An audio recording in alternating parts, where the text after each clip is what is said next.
Alright guys, back on the Duramax LLY guys. Sorry, the phone cut off while I was in the middle of taking this off, so right back at it guys. Again, just got the main harness bracket off. Showed you guys how to take off the bolts in that last video. Here's the bolt that's hidden kind of right there. Like I said, leave it on there with the extension and the socket as you're pulling them out together, and you'll be able to just take the bolts off without falling. You don't want it to fall off. Also guys, unfortunately this one's already broken. I would have showed you guys that it disconnected like any of the other connectors, but here we go guys. So this is your barometric sensor right here guys. This one reads the pressure, the ambient pressure outside, which is at sea level 14.7 psi. Obviously depending where you're at, it's at sea level will determine that number, but it's about 14.7, 14.5, 14.3, you know, things like that, but it's 14.7 is the at sea level. So go ahead and disconnect that sensor right here too guys. If you don't want to do it with your fingers, run the risk of breaking off the connector, because obviously with your fingers that hurts a little bit and you want to do it fast. Just pry up on it with your screwdriver guys. There you go. See how it backed up right there guys?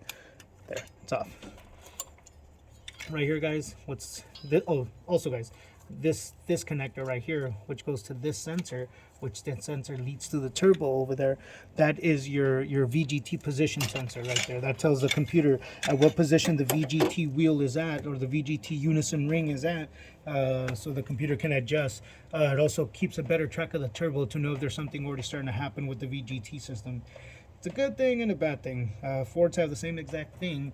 The difference is that on the Fords they don't have, the Fords actually have pretty much the same exact turbo. It is literally the same exact turbo guys, except for the GMs have this sensor. Fords don't. So GM tends to be a little bit more precise with the way the computer controls the turbo. Fords is a little bit lazier, but there's a counter to that. On the Fords, the turbo doesn't really show you problems unless the computer sees a difference in boost or doesn't see the expected value of boost. With the GMs, if that thing starts sending a signal that it's not exactly where the computer wants it, limp mode, all sorts of little problems. So yeah, different things guys. So again, on the sensor, on the VGT position sensor right there, or VGT speed sensor, it's actually turbo speed sensor. Here it is guys, see that?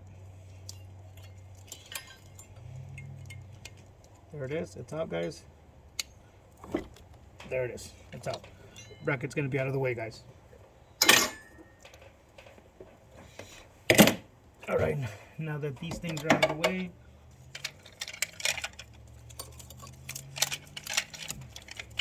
let me show you guys why that had to get removed guys. Let me show you guys why. Let me show you guys right here right now why. So as you guys can see right here, this thing that ends up sitting right there, right? If you guys can see right here, that's the bolt. See, when it sits right there, see that bolt right there? That is for the upper radiator hose pipe. See it? With this in the way, guys, you can't get that bolt off. You can't get that pipe off. You can't access what you can already see as a bad hose down there. Okay, so let me go ahead. I don't know if you guys can see that. That's one of the hoses that I'm going to replace. Look at that thing. That's a fuel hose, guys. Look how ugly that is. Somebody's already been in here to repair a fuel leak, and look, right back to it. The guy said they repaired it, and it came back after he drove it for a little bit. He said he got on it a little bit, and then it started leaking again. So nonetheless, guys, I gotta get to it. So bear with me, guys. Trying to get better equipment so we don't have to deal with these kinds of things. So bracket's off, bolts accessible now. That doesn't mean you start tearing this off yet, guys. Remember, that little clamp right there needs to be removed as well, guys. Excuse the lighting, guys. Sorry about that. Alright, guys. So again, that little hose right there, guys, that little clamp right there, that's got to come off, because that clamp is attached to this hose right here, which is the actual to the upper radiator pipe right there. See, that hose clamp is way down in there. So that's another reason why we remove that. Apologize again, guys. I'm trying to set up the best lighting so you guys can see what I'm doing. Also, guys, the breather tube should be removed to. That'll give you access. There's a few things I'm going to do in here, and I'm going to show you guys why I'm removing all these things, because I'm not just going to get to the hoses right here in the center, guys. There's a reason why I'm also trying to access all that. So so you guys can see right here, as you can see, this breather pipe right here, which comes to right here, those are 10 millimeters. There's another one over there on the side, guys, over there on the other side. I don't know if you guys can see it. See the hose all the way right there? There's another one, 10 millimeter, that comes off for that. They carry O-rings, and then there's a clamp right there that you got to loosen up. But let me go ahead and get that off, guys.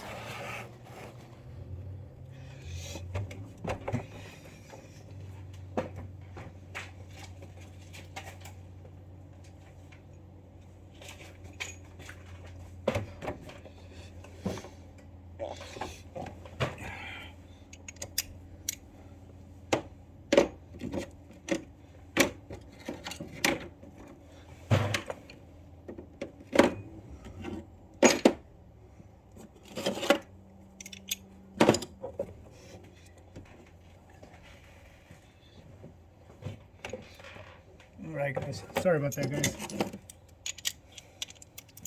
Alright, so here we go.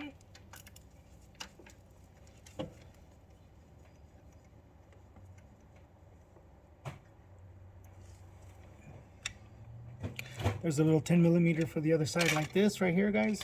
There's the other one back in the box that I was talking about. Oops, sorry. Gotta move that out of the way. And you guys see right here, this one's gonna come off.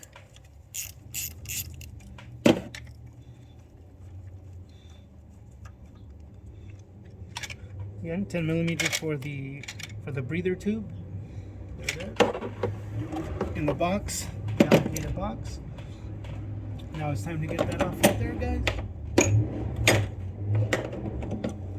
My trusty 45-degree angle pliers, guys. Always remember, guys, you'll see me use this a lot, guys. It is one of my favorite tools to use. Okay, it is literally one of my favorite tools to use. It's just a really good tool, guys. It's very versatile, and it gets really good. What do you call it? Like very good leverage points or whatnot on it. Okay.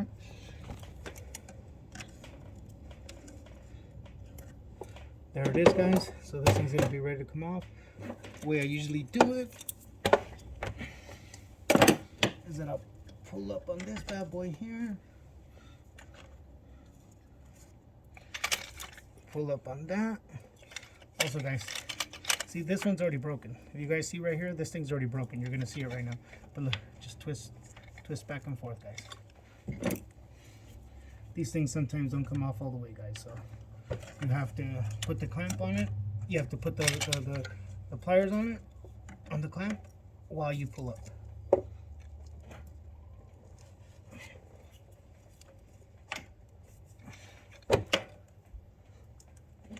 Okay, this one's having a headache. So here we go. Good time to show you guys how to do this. Okay. And make sure that the video looks good, guys. I need to keep track of that. So here we go. Grab a little pry bar or long screwdriver, put it underneath there, guys. Squeeze. Oh man, guys, that thing is brittle. My goodness, that thing is brittle, guys. My goodness, you can hear it cracking. I can literally hear it cracking as I'm trying to bring it out.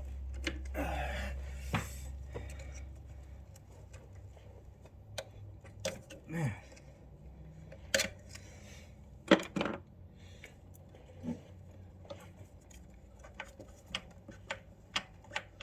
Now I see why we had to, that's why this thing is broken, guys. That's why this thing is broken right here, because that thing is seized up right there. So, yeah. What a headache. What a headache, guys.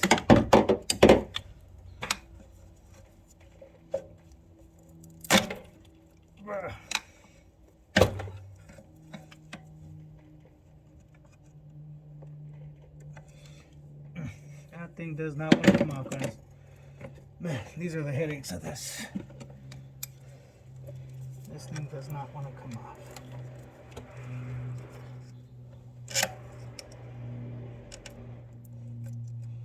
Yeah, look at that, guys. Look at that. That's breaking right off, guys. You see that? Somebody's done really poor maintenance on this truck, guys. That's what happens when you don't maintain your truck. And then people will get bothered because their trucks cost a lot of money to fix. It isn't that they cost a lot of money to fix. You're not staying up on your maintenance, guys. Look at this. Man.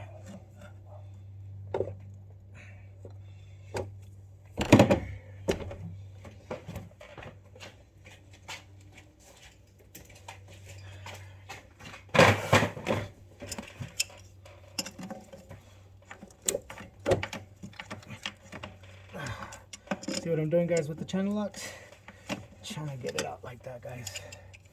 Definitely trying to get it out.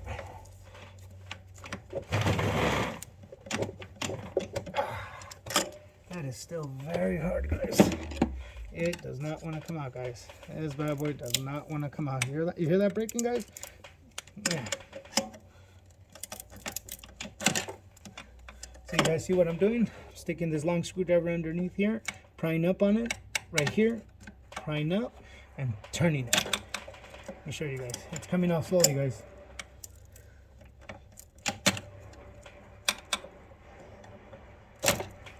Man, this is a real knuckle buster right here, guys. Look at that. Jesus.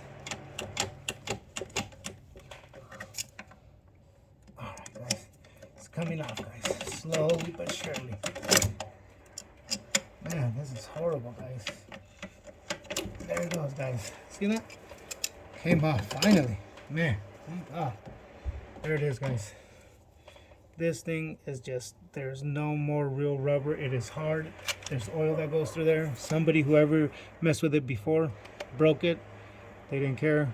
They try to solve it with that. That goes right there, guys. Let me get back to it.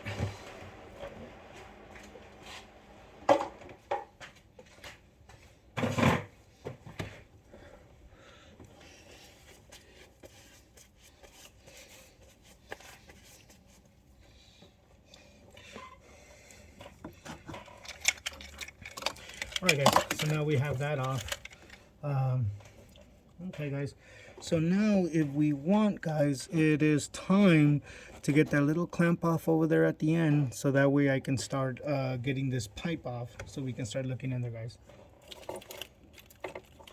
Man, what a headache with this, guys. The wiring's a little bit of a headache, but okay, so all of this is going to come out simultaneously. Another thing, guys, I need to get this upper radiator hose off, guys. Okay, let me get to that right now, guys. So this upper radiator hose, guys, that thing's gonna have to come off.